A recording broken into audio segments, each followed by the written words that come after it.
एक बार फिर से आप सभी का स्वागत करती हूँ अपने यूट्यूब चैनल यूनिक क्लासेस में। आज हम करेंगे क्लास 12 की पॉलिटिकल साइंस के रिपीटेड क्वेश्चन की जो सीरीज़ थी उसी को हम आगे बढ़ाएंगे। तो देखिए, हमारा क्वेश्चन हमारे सामने है। 1967 में आसियान की स्थापना के पीछे क्या उद्देश्य थे? तो जो आसियान है, जिसे हम ASEAN, इसकी शॉर्ट फॉर्म ये है, और जिसका पूरा नाम क्या है, पूरी फुल फॉर्म क्या है, ये भी आपको एक नंबर में पूछा जा सकता है। आपको याद रखना है, इसका पूरा नाम है दक्षिण पूर्व एशियाई राष्ट्रों का संगठन। दक्षिण पूर्व एशियाई राष्ट्रों का संगठन इसका पूरा नाम है। तो जो आसियान है उसकी स्थापना के पीछे क्या उद्देश्य रहे हैं? तो पहले तो आप इसका थोड़ा सा इंट्रोडक्शन देंगे और फिर इसकी स्थापना की बात करेंगे कि क्यों इसकी स्थापना क्यों की गई। इसका कोई ना कोई उद्देश्य तो होगा।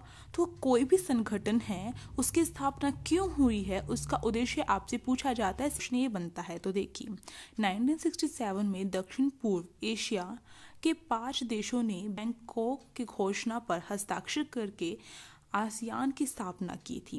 तो आपको याद रखना है कि 1967 में क्या हुई थी, आसियान की स्थापना हुई थी, और इसका पूरा नाम क्या है, दक्षिण पूर्व एशियाई राष्ट्रों का संगठन।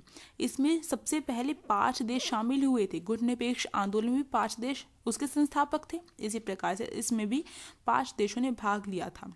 इसमें जो 5 देश थे वो कौन कौन से थे? इंडोनेशिया, मलेशिया, फिलीपींस, सिंगापुर और थाईलैंड। तो आपको इन 5 देशों के नाम याद रखने हैं जिन्होंने स्टार्टिंग में 1967 में आसियान की स्थापना की थी।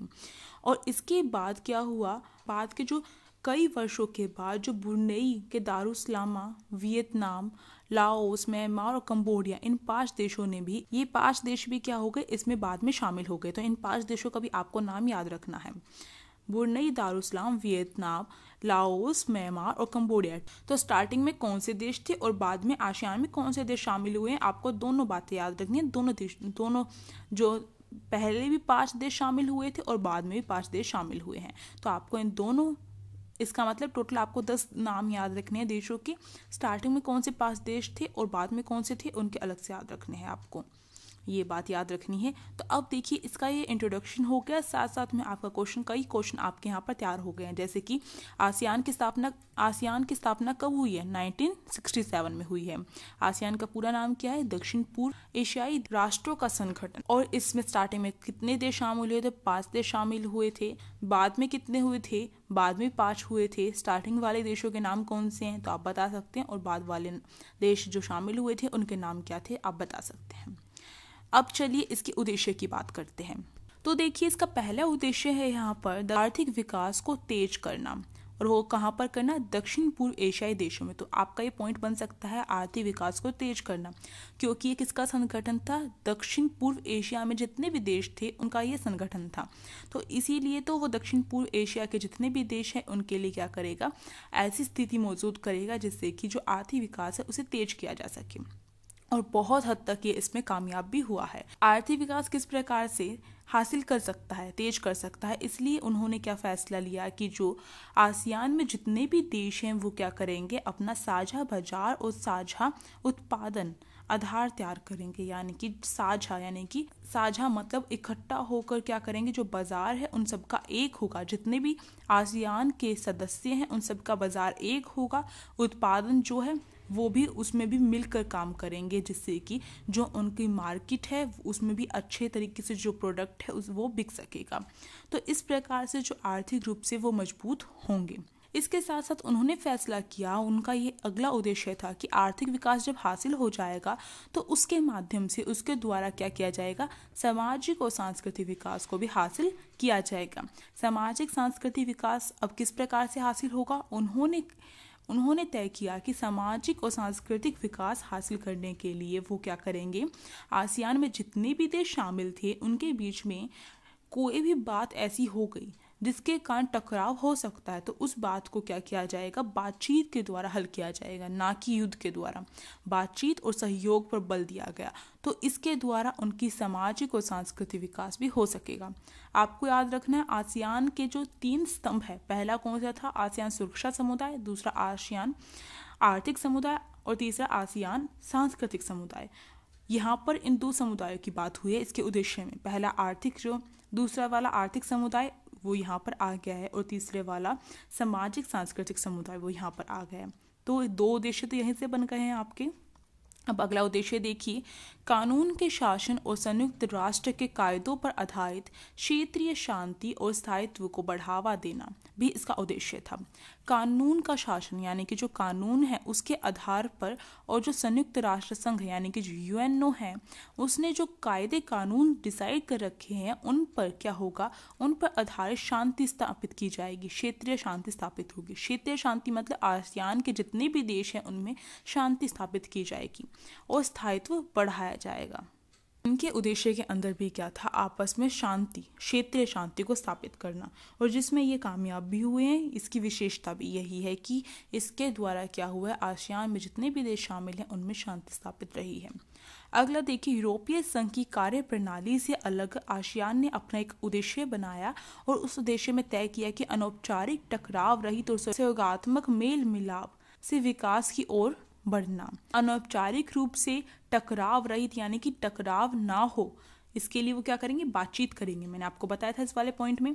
तो टकराव रहित और सहयोगात्मक मतलब कि आपस में सहयोग करना, जैसे कि साझा बाजार की नीति अपनाई है उन्होंने, आर्थिक विकास के अंदर पढ़ा था हमने।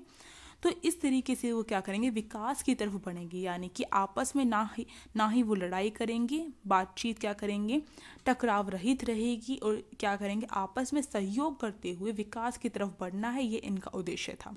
तो ये हमने यहाँ पर 4 उद्देश्य इसके देखे, 4 पॉइंट है, इसके अंदर आपको इनको एक्सप्लेन करना है और 4 नंबर आपके पक्के। वैश्वीकरण में प्रौद्योगिकी ने किस प्रकार योगदान दिया? तो जो वैश्वीकरण की व्यवस्था है, मैंने आपको बताया था वैश्वीकरण क्या होता है।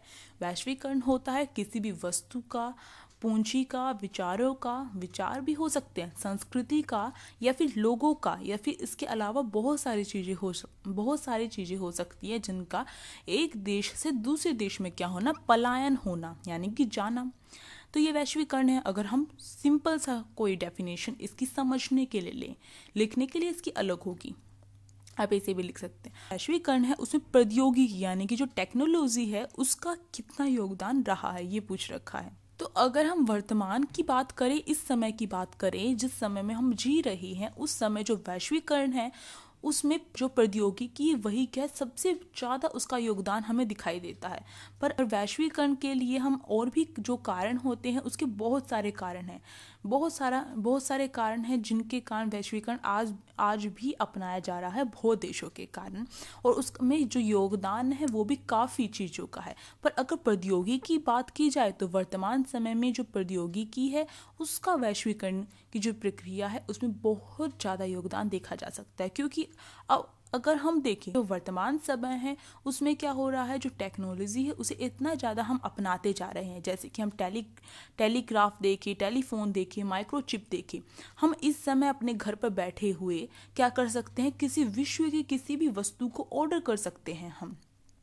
इसी प्रकार से हम उनके जो विचार हैं, जो उनके नेता हैं या फिर उनके जो सामान्य लोग हैं, उनके जो विचार हैं उन्हें हम क्या कर सकते हैं, हम देख सकते हैं। चाहे हम न्यूज़ के तौर पर देखें, चाहे इंटरनेट पर सर्च करके देखें, या फिर आप खुद यूट्यूब पे भी देख सकते हैं।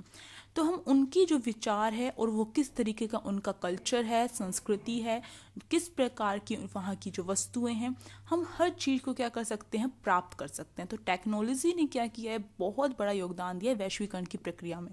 क्योंकि वैश्वीकरण की प्रक्रिया क्या कहती है, विचारों का क्या होना, पलायन होना। इसी प्रकार से हम क्या कर रहे हैं, टेक्नोलॉजी की हेल्प से हम विचारों को क्या कर रहे हैं, दूसरे देशों के विचारों को भी हम उनका पलायन हमारे देश तक हो रहा है। इसी प्रकार से जो पूंजी है, मान लीजिए कोई विश्व में कहीं पर भी दूसरे देश में आपका कोई भी सगा संबंधी रह रहा है और उसे आपके पास क्या करना है, पैसे भेजने हैं, ट्रांसफ़र करना है, या फिर कोई भी है जिसे आपको पैसे देने हैं, पैसे देने हैं, तो आप क्या कर सकते हैं, हम अब ऑनलाइन भी क्या कर सकते हैं, पैसे दे सकते हैं। इसके साथ साथ इन्वेस्टमेंट भी हो रही है, तो जो टेक्नोलॉजी है उसने इतना ज़्यादा हमारा जो है, हम टेलीफोन पे बातें कर सकते हैं, चाहे वो कहीं किसी भी कोने में रह रहा हो दुनिया के, हम उससे टेलीफोन में भी बातें कर सकते हैं। तो ये जो आंसर है इसे आप बहुत अच्छे से एक्सप्लेन कर सकते हैं, बहुत अच्छे से बता सकते हैं। वैश्वीकरण में क्या था, बाजार की जो ताकत है जो वैश्वीकरण की जो प्रक्रिया है उसमें जो प्रौद्योगिकी के द्वारा जो बाजार की जो ताकत थी वो और भी ज़्यादा व्यापक हो गई है, बढ़ गई है, क्योंकि वैश्वीकरण में जो प्रौद्योगिकी ने योगदान दिया है, टेक्नोलॉजी ने योगदान दिया है, उसके द्वारा हम क्या है घर बैठे भी क्या कर सकते हैं, बहुत सारी वस्तुएं मंगवा सकते हैं। तो इससे क्या हुआ, जो बाजार है अब वह केवल शहरों में और मार्केट तक सीमित नहीं रहा है, बाजार एक स्थान तक सीमित नहीं रहा है, अब क्या है हम कहीं से भी किसी भी कोने से किसी भी वस्तु को हम मंगवा सकते हैं। प्रौद्योगिकी का तो कमाल है। तो ये योगदान रहा है। तो आप अच्छे से अगर एक बारी पढ़ेंगे, अच्छे से आप देखेंगे, तो आपको क्या रहेगा, वो आंसर याद रहेगा और आप उसे बनाकर लिख सकते हैं। पर मैं आपको एडवाइस यहाँ पर यही दूंगी कि आपको क्या करना है, आपको उसे रीड करना है, कम से कम 2 या 3 बार आपको अच्छे से करना है। वीडियो देखने के बाद आपको बंद नहीं करनी है, आपको रिवीजन करनी है।